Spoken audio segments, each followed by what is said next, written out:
We have Sarah in Cranbrook, British Columbia. Sarah, you there? Hi, can you hear me? We can. Yes, loud and clear. Hi, awesome. I'm so glad to be on. Unfortunately, I can't watch the Ustream because it hates me, but I can hear you guys okay. It hates us all with a deep-seated Anyways, my question that I had, I haven't seen it come up quite yet. I've been watching your show for quite a while, pretty much every episode I could find, and I've been wondering, what is your perspective on the difference between both theism and atheism as compared to Canada and the U.S.? And the reason that I asked is because, although I'm sure some people will get angry for me saying this, we are very culturally similar in many ways. Like we have the Canadian Charter of Rights and Freedoms, and you have the Constitution.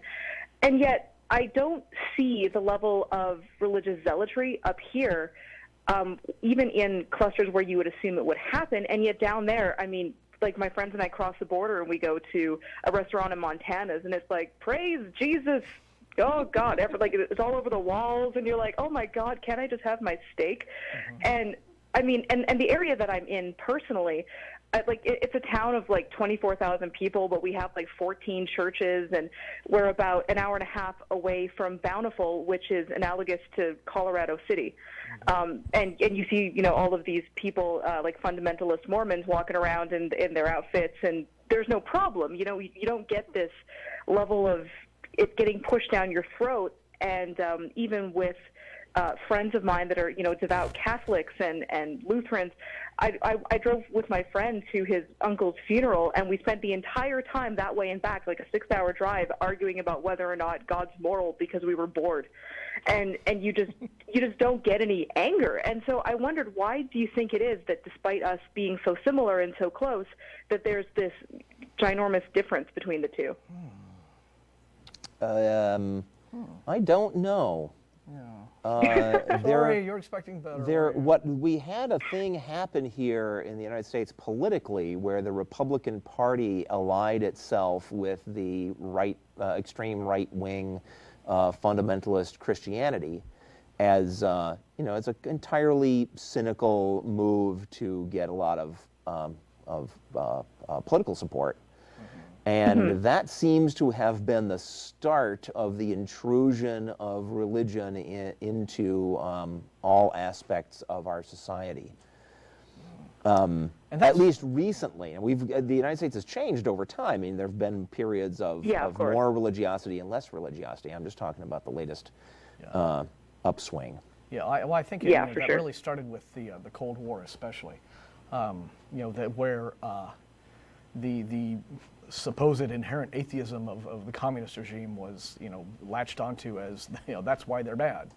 And so atheism just got equated with that's how the Soviet Union is, that's how the bad guys are, and we're not like that. And so there was that kind of and I don't think Canada had, that sort of thing in its political history not really, though. At least not that I've seen. And so essentially what happened was that Christianity and belief in God became, in America, equated with how much of a patriot you were.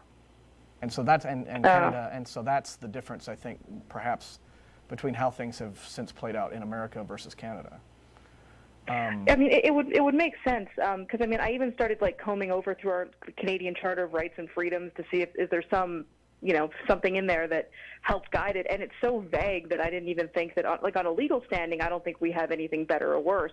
I just couldn't figure out even the patriotism, Canadians tend to be particularly, I don't know if I want to use the word apathetic or ambiguous, or I don't know, but, it's just weird when my friends and I will look down there, even religious friends, and just not understand, just calm the hell down, have a beer, just chill, I don't get it. Yeah, even if you had found, really clear barriers to the intrusion of religion into government, that hasn't helped us here. We've got those same things in our Constitution and in our amendments and Bill of Rights and all that stuff. It ought to be enough, but it's not. Not in the face of a concerted effort to impose religion against people's will. Yeah. If that having been said, do you think that there's anything that, not to sound like a Canadian high horse over here, but do you think there's anything to be learned from our culture to help kind of tame the religiosity, or do you think that you're just going to have to take a completely different standpoint because of you guys have had a different history and perspective? Based on the thoughts that Martin and I have just brought up, I think it's too late. We can't go back in time. We can't go back in time and prevent the Cold War from having happened, and we can't go back in time and prevent the Reagan from cozying up to the religious right. And so it's the cat's already out of the bag. I think we're just going to have to keep pushing culturally to put things back to rights. Yeah, I can understand that. Well, thank you so much for answering my question. I'll let you guys get on to other callers. And I'd just like to give a shout out to all the atheists in America. Just so you know, it's not always like that. There are places very close by where you can just talk to people and chill. And any people who are kind of sitting on the fence religiously, from my experience, having grown up as a theist for 22 years, life is made more beautiful for its brevity. And just because it won't go on forever doesn't mean that there's not an incredible richness to be gained in every second of life. So please don't let that fear of oblivion hold you back from enjoing things. That's very well said, Sarah. Yep. Thanks for the call, Sarah. Take care. Thank you so much. Bye-bye.